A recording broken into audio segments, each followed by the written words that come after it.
প্রিয় শিক্ষার্থী, এখন আমি বীজগণিত অধ্যায়ের অনুশীলনী 3.1-এর 10 নম্বর অঙ্কটি সমাধান করে দেব।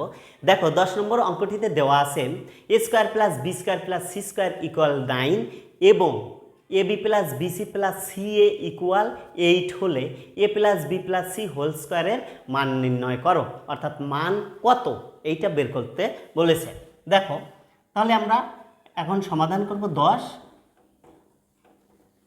দেওয়া আছে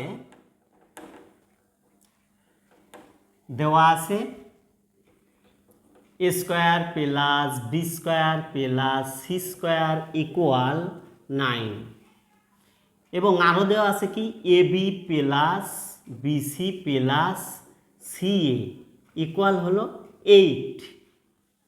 এই দুটো দেওয়া আছে, আমাদের কি বের করতে হবে? a plus b plus c whole স্কয়ারের মান কত এইটাই আমাদের বের করতে হবে। তাহলে দেখো যেহেতু মান বের করতে বলেছে তাহলে অবশ্যই আমরা এখন দিয়ে শুরু করব। এখন a plus b plus c whole square এর সূত্র কিন্তু আমাদের জানা আছে। সূত্রটা কি? a plus b plus c নো a square plus b square plus c square plus 2 into ab plus bc plus ca, এই সূত্রটা আমাদের প্রয়োগ করতে হবে।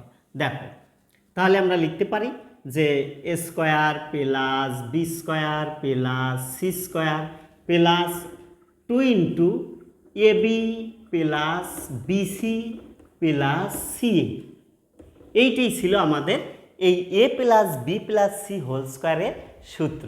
তাহলে আমরা সূত্রটা লিখে ফেললাম। এখন আমরা কি করব? মান বসিয়ে দেব। মান কি আছে? a square plus b square plus c square মান আছে 9, তাহলে এইটুকের মান আমরা কি করব? 9টা বসিয়ে দিলাম।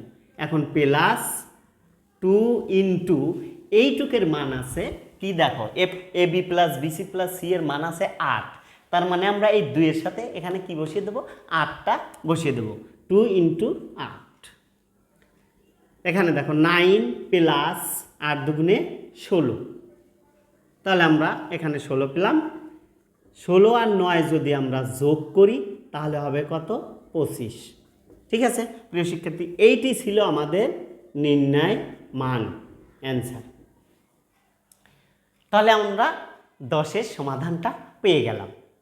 আশা করি অঙ্কটি বুঝেছ।